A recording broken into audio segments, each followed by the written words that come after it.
Hello नमस्ते अनि हार्दिक स्वागत छ नयाँ भिडियोमा। साथीहरू सबैजना सन्चै हुनुहुन्छ होला। म पनि एकदमै सन्चै छु। हाम्रोतिर चाहिँ तिहार लाग्न अलिअलि सुरु भइसक्यो। तपाईँकोतिर के कस्तो छ कुनै? आज चाहिँ म सेल बनाउँदैछु।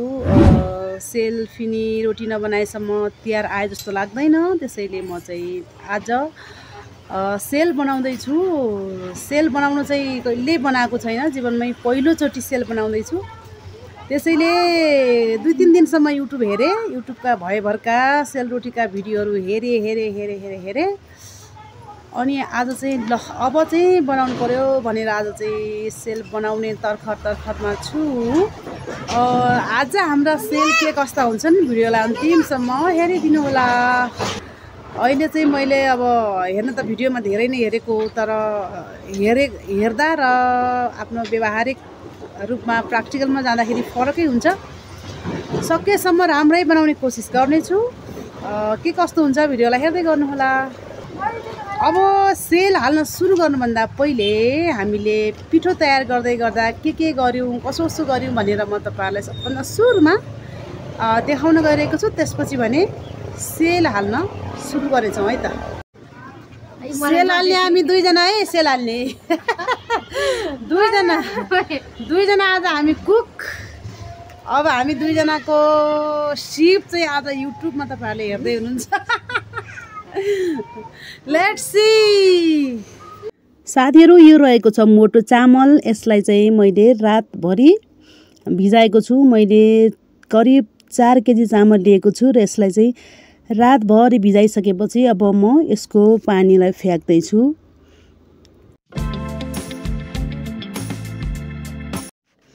पानी फ्याँकिसकेपछि यसलाई अब म यसरी नाम्लोमा राखेर एकछिन घाममा सुकाउँछु, पानी उभाउन्जेलसम्म। यदि घाम लागेको छैन भने तपाईँले कोठाभित्र नै नाम्लोमा अथवा बोरामा अथवा कागजमा कतै फिजालेर यसरी तपाईँहरूले यसको पानीलाई थोरै सुकाउनु भयो भने एकदमै राम्रो हुन्छ। त्यसैले यसलाई चाहिँ मैले पनि केही छिन घाममा यसरी राखेको छु र यसलाई सुकाएको छु। अब बिहानको घाममा करिब 1 घन्टा जति घाममा सुकाइसकेपछि यहाँको पानी केही सुकेको छ। यहाँ देख्न सक्नुहुन्छ चामल अलि ओभानो भएको छ। अब म चाहिँ यसलाई पिस्न गइरहेको छु।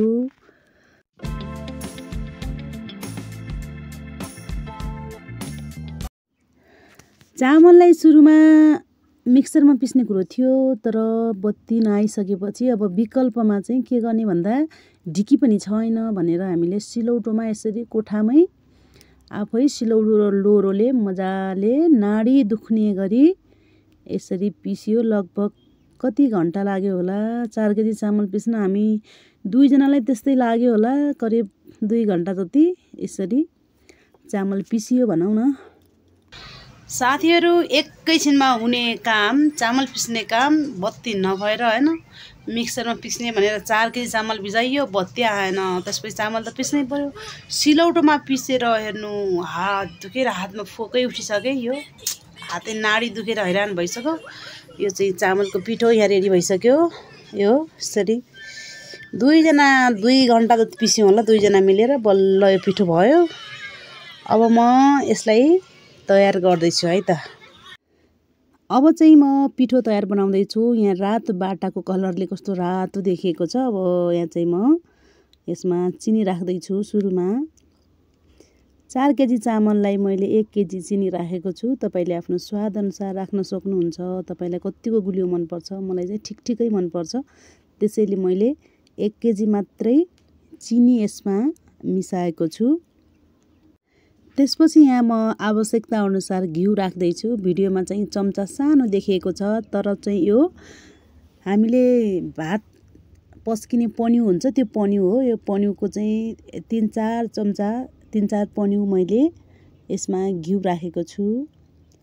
र अब यो घिउ र चिनी अनि पिठोलाई मैले राम्रोसँग मोल्छु। जति राम्रोसँग मोल्यो त्यति नै सेल राम्रो अनि क्रन्ची, त्यसपछि अनि के भन्छ त्यसलाई, सबै राम्रो हुन्छ, मिठो हुन्छ भनौँ न।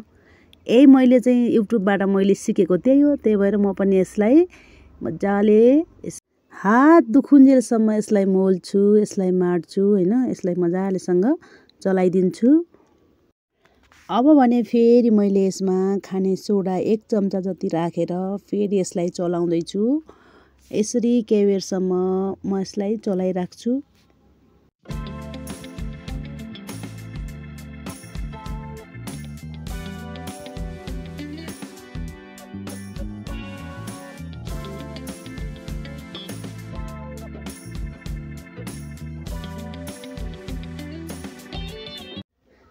अब भने मैले सेलरोटीको लागि पिठो तयार बनाउँदैछु र यसमा चाहिँ मैले थोरै थोरै पानी हालेर बिस्तारै बिस्तारै मुस्दै पिठो तयार बनाउँदैछु। एकैचोटि पानी राख्दाखेरि यो चाहिँ कहिलेकाहीँ धेरै गिलो पनि हुनसक्छ।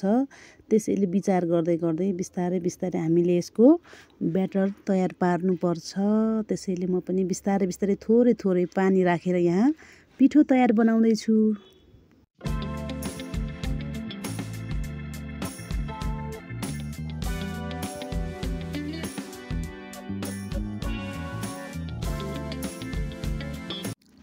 अब भने यहाँ पिठो तयार भइसकेको छ। म सेलरोटीको सेप बस्छ कि बस्दैन भनेर चाहिँ यहाँ ट्राई गर्दैछु। थोरै थोरै बस्दैछ। अब म चाहिँ पहिलोपटक चामलको सेल बनाउँदै भएको हुनाले अलिकति गाह्रो भइरहेको छ नि त सेप बसाल्नलाई। यसको लागि गहुँको पिठो मिसाउँदैछु। गहुँको पिठो थोरै मिसाउँदाखेरि राम्रो सेप बस्छ भन्ने मैले चाहिँ हेरेको छु हैन, त्यही सुनेको पनि त्यही छु नि त। युट्युबमै हेरेर सबै कुरा गर्दैछु। त्यही भएर चाहिँ मैले यहाँ थोरै 2-3 डारू यहाँ गहुँको पिठोलाई मिक्स गर्दैछु र त्यसलाई चाहिँ मजाले घोल्दैछु र अब हेर्दैछु कि फेरि मेरो पिठोको सेप सेलको जस्तो बस्छ कि बस्दैन। अब चाहिँ अलिकति सेप बस्छ कि जस्तो मलाई चाहिँ लागिरहेछ। अब यसरी पिठो तयार भइसकेपछि मैले चाहिँ यसलाई अब करिब 2-3 घन्टाको लागि छोपेर राख्छु। छोपेर राखेपछि फेरि म 2-3 घन्टापछि यसलाई खोलेर हेर्छु र त्यसपछि सेलरोटी बनाउनतिर लाग्छु।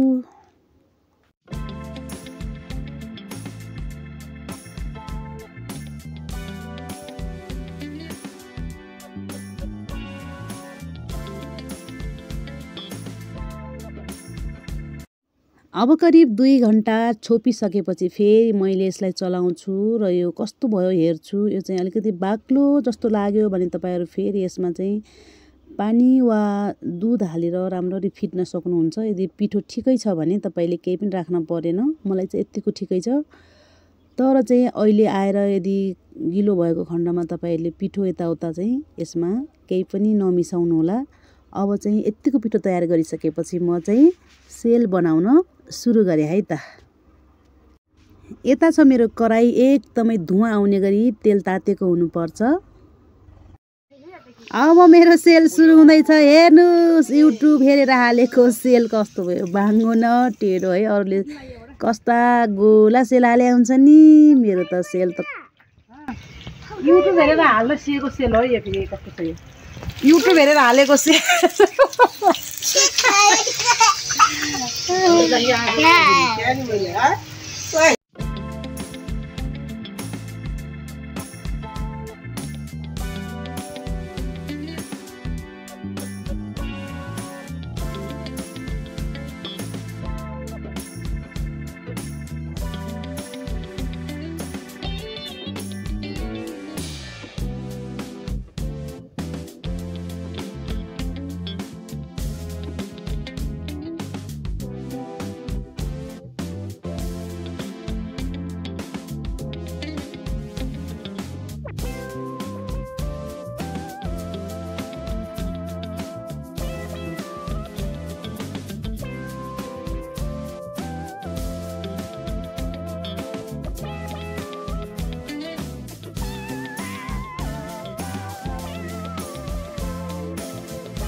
신난사라도 신기셔야지.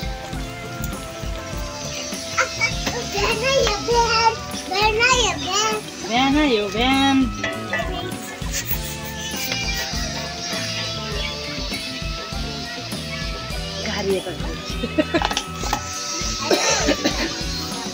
अर्जुन त किरो पस्यो त फाल्नु फाल्नु फाल्नु अलिअलि मासु पर्ला शाकाहारीलाई गाह्रो होला हामीलाई त हामी त खाल्छ म आजकल त राङ्गो दियो भने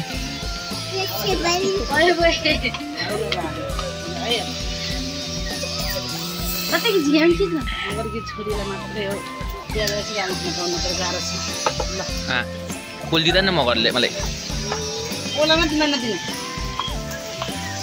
दिन्न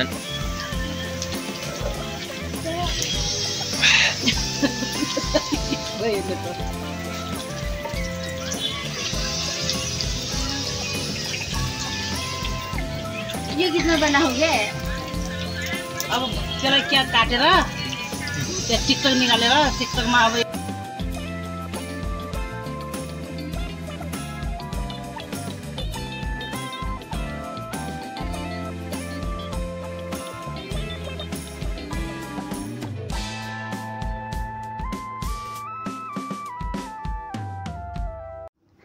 युट्युब हेरेर हाल्न सिकेको सेल कस्तो भयो खै खासै त्यति गतिलो चाहिँ भएन तर पहिलो प्रयास हो अब सन्तुष्ट नै छु भनौँ अब आगामी वर्षहरूमा आगामी दिनमा सेल बनाउँदाखेरि अझै राम्रो बनाउने कोसिस गर्नेछु यसपालिलाई चाहिँ यस्तै भयो भिडियो हेर्नुभएकोमा धेरै धेरै धन्यवाद तपाईहरुलाई पनि भिडियो कस्तो लाग्यो मैले बनाएको सेल कस्तो लाग्यो प्लिज तपाईहरुले पुरा भिडियो हेर्नुभएको छ भने कमेन्ट गरिदिनु होला है त लाइक भने गर्न नबिर्सनु होला भनेर भन्नै परेन लाइक त तपाईहरु गरिहाल्नुहुन्छ बाइ बाइ साथीहरु।